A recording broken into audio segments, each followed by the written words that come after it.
Hello everyone, today I'll be presenting my research paper titled From a Niche Market to Mainstream Media, the Recent Trend of the Anime Industry.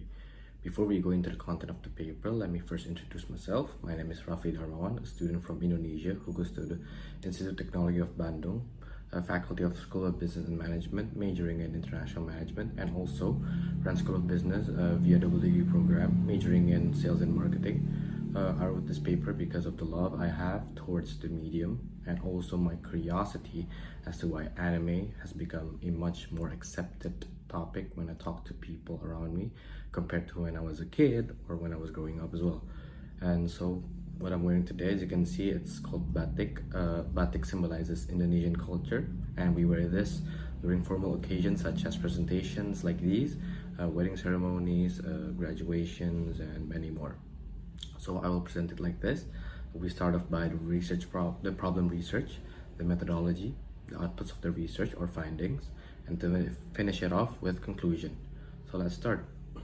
So the problem area that has been identified for this research is that the recent growth of their industry has been mind-boggling to the point where it has been considered normal to watch anime as a kid or even as a full-grown adult now. Whereas if the world looks back on the times during the early 2000s, watching or consuming anime is considered to be socially unaccepted by their surroundings, specifically for people going through their preteens and teenage days. During their high school days, those who watch anime are under the impression that they are strange, quirky, a person who has no skill in socializing. This would be deemed unacceptable by adults. Well, this stereotype exists because people immediately think about anime as that one type of show that is either for little kids, as it is considered a cartoon, or inappropriate to watch because of its vulgar genre that emphasizes sexuality, as said by Sato. So why and how did the industry break through this wall that has been present for a relatively long time? Well, moving forward to more recent times, anime has been labeled as a more normal thing to watch, even though there are still some exceptions for people that still perceive anime as just for kids, or those who watch it are considered to be socially inept. The latter perception has decreased pretty good, while the former has more room for growth. Consequently, anime has also increased in terms of content being exported to the world, making the previously considered niche market into more of a mainstream media. With that being said, there are 3 research questions that are identified, and these are: what are the factors that change the stereotype for the anime audience, or the factors that influence the anime industry to turn into a mainstream media, and how did the anime industry get to this point of fame?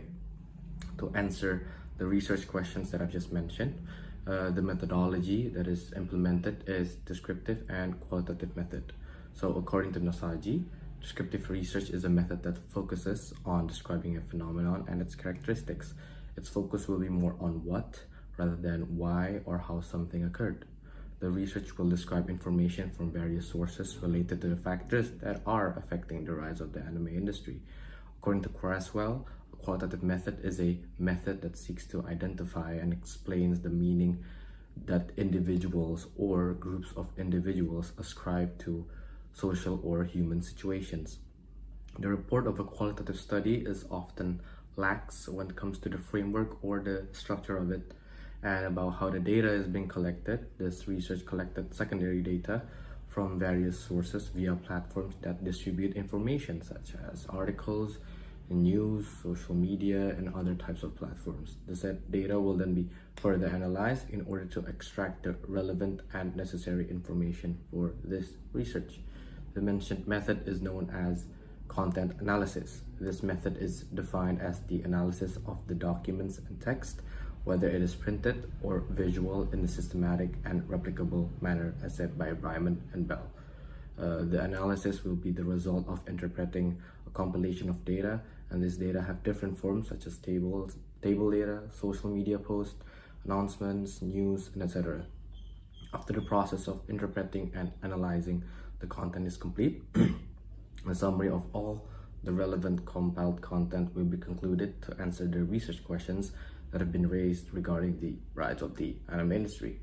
So the result of the research by using this methodology that has just been mentioned can be separated into parts. One, going international. This happened because of the population of the Japanese themselves are not growing, as in they have a low birth rate and they are also an aging population.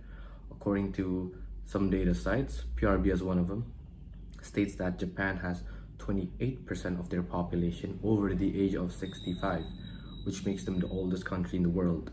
Because of this, the anime industry restructured their thought process, their way, and go for content that are easily consumed by other culture, specifically for the Western culture. This move is also supported by the macro environment of the world. The presence of streaming platforms makes it more convenient for all parties, as well as more accessible for both distributors of the content and as well for the consumers. Next up is the change in stereotype. The change in stereotype occurred because of one, the attention that it has been getting from the mainstream media. Social media account like Hypebeast, which has 10.5 million followers on Instagram, posted several news regarding the world of anime, covering the announcement news of a new season of a show like Attack on Titan, Demon Slayer, Jujutsu Kaisen, and many more. Another example would be when Elon Musk saying on the internet, or should I say tweeting on the application Twitter, "I love anime," and also went out listing 5 recommendations of anime of all time from his personal opinion. It also made its way to the sports industry with a player from Liverpool Football Club, Ibrahima Konate, posing a gesture from Attack on Titan during the FA Cup semi-final against Manchester City, which they beat them 3-2 and went on winning the FA Cup. And current UFC middleweight champion Israel Adesanya showing his love towards Naruto on numerous occasions, and also having a tattoo which is a direct reference from the show. He also shows his love towards it during fights, during press conference, and etc. There are also other big personas such as Zion Williamson, the first pick of the 2020 NBA draft, and also Hollywood actor Michael B. Jordan, that goes more than just showing love to it in public, collaborating with a brand name like Jordan and Coach, respectively, and the show Naruto to create a product which the designs that are inspired from it. The industry also got involved with the gaming industry, which is also one of the biggest industry in the world, which brings me to the next point about businesses taking part in this phenomena. There are also SMEs, or small medium enterprises, that dedicate their businesses to making unofficial merchandise that has element from anime shows, whether it's just printed manga or just printed characters in their shirt. Although this does not contribute towards the financial aspect of the anime industry, this, however, brings more exposure about the show to the public. This research also studies the effects of COVID-19 pandemic, because I personally felt that the amount of people watching anime and accepting anime as just another form of entertainment, instead of something to be discussed of, happens during this era. So the impacts comes in both positive and negative, of course. We will start with the negative one. So the fan basis of this medium is one of, if not the most passionate fan bases. They have conventions set up throughout the year. These were, of course, set up officially or unofficially by those who are also in love with the medium. They set up booths in the conventions. They also show up wearing the characters' attire to show more love towards it. And well, since conventions are a heavy physical activity, this was cancelled. Other than conventions, this caused a lot of things, from delaying the production schedules, the affection of its domestic as well as its global supply lines. Live events for promotions purposes were postponed right after the government said it was a national level of emergency. Because of fear of the virus, studio recording operations were cancelled and theaters were shut down, which puts theatrical releases on hold, drawing up a critical financial flow for anime firms and investors. Animators also had a bandwidth problem when the employees at home attempted to access corporate computers at the same time. Though the pandemic apparently can also be labeled as a blessing in disguise for the industry as a whole. A huge increase in interest among homebound viewers was noticeable. Netflix says more than 100 million households around the world watched at least one anime title in the first 9 months of 2020, an increase of 50% from 2019. And also Crunchyroll an anime specialized streaming website, gained 3 million subscribers in less than a year after taking 10 years to reach 1 million subscribers, which leads to other popular streaming platforms such as HBO Go and Netflix introducing more of anime in their catalog on their platforms. So these are the supporting images. As you can see, there is the Demon Slayer announcement from Hypebeast, Ibrahima Konate posing as one of the characters in Attack on Titan, Elon Musk tweeting, and the announcement visual or poster of the Naruto and Fortnite collaborations, which is the show and the video game collaboration.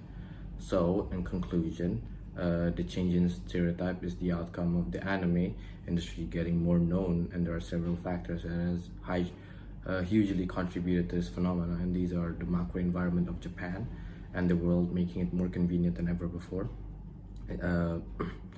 Big personas from various gigantic industries showing love towards it, collaboration with fashion brands, shoe brands, and the gaming industry, local brands creating merchandise inspired from the medium to show more exposure in the public. So to conclude, the identified research question as a whole is to know the change in stereotype as well, why the industry changed for the better. These factors are discovered through secondary data via media and content analysis. It is apparent that the fans itself are the biggest contributing factor.